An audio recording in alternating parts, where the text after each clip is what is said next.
Hello दोस्तों, स्वागत है हमारे यूट्यूब चैनल आदर्श एकेडमी में। जैसे कि आप सभी जानते हैं कि हमारा यूट्यूब चैनल आदर्श एकेडमी है और इस बार हम 2025 के लिए जो बोर्ड का एग्ज़ाम है यानी कि 2025 और 26 उसमें हमने एक पीडीएफ तैयार किया है। यहाँ पे खुद का बनाया हुआ बुक है, जैसे कि आप सभी देख सकते हैं। यहाँ पे ये आदर्श एकेडमी और कोचिंग सेंटर के नाम से है। क्लास 10 बोर्ड का शानदार नोट्स और पीडीएफ लेने के लिए कॉल करें। यानी कि इसमें पूरा मॉडल पेपर है और इस मॉडल पेपर को हम अपने यूट्यूब चैनल द्वारा सारे जितने भी लघु उत्तरीय प्रश्न और दीर्घ उत्तरीय प्रश्न हैं इन सभी प्रश्नों को हम हल करेंगे।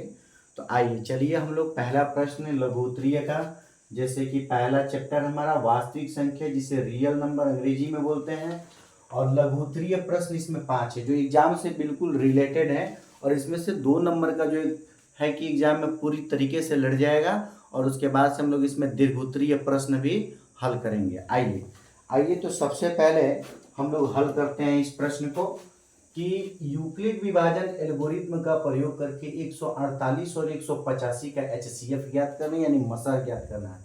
दोस्तों सबसे पहले ये 148 और 185, तो इसमें हम लोग प्रयोग करेंगे, एल्गोरिथ्म का प्रयोग होता है ए बराबर बी क्यू प्लस आर।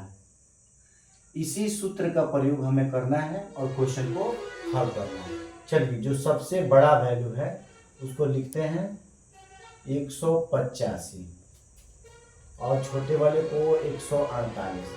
आइए इन दोनों को हम एचसीएफ निकालने की कोशिश करेंगे। यहाँ पे 185 लिख देंगे और 148 लिख देंगे। बहुत ही आसान तरीके से इसको हम लोग बना सकते हैं। यहाँ पर रफ का कार्य जैसे आप देख सकेंगे सभी लोग, 148 और यहाँ पे 185 हम लोग सबसे पहले इसको भाग देते हैं। इसमें तो भाग देंगे तो ये भाज्य है और भाज्य में भाग देते हैं किससे, भाजक से।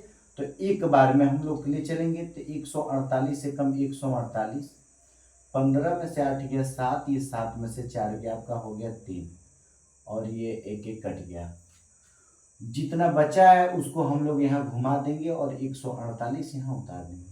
दोस्तों जैसे कि आपने देखा है कि 148 को हमने एक बार में ले गए तो यहाँ शेष के रूप में रिमाइंडर कितना बचा है, 37 यानी 37 बचा है।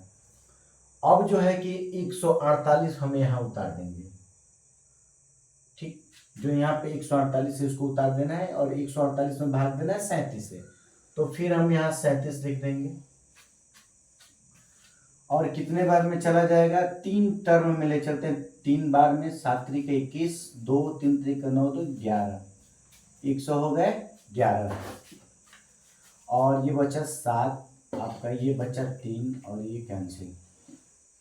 तो जैसे कि आप देख रहे हैं कि 37 बचा यहाँ 37, तो हम ले गए एक बार में तो भैया बचा यहाँ पे 37, पुनः हमारा शेष 37। अब जो यहाँ भाजक है जिससे भाग हम लोग दे रहे थे उसको पुनः उतारेंगे और ये 37 यहाँ शेष फल वाला एक बार में ले जाएंगे, हो जाएगा 0। तो आपने देखा कि ए बराबर बी क्यू प्लस आर, हमने इसी फॉर्मूले का यूज किया है और यहाँ पे हमारा क्या आ गया है 0। तो 0 आ गया है, कितने बार में हम लोग 37 से कटा है तो यहाँ लिखेंगे मसह, मसह बराबर हम लिखेंगे 37। ये हमारा आंसर हो गया। तो पहले प्रश्न का आपका आंसर मिल गया दोस्तों। देखा कि यूक्लिड विभाजन बहुत आसान तरीके से। ठीक है।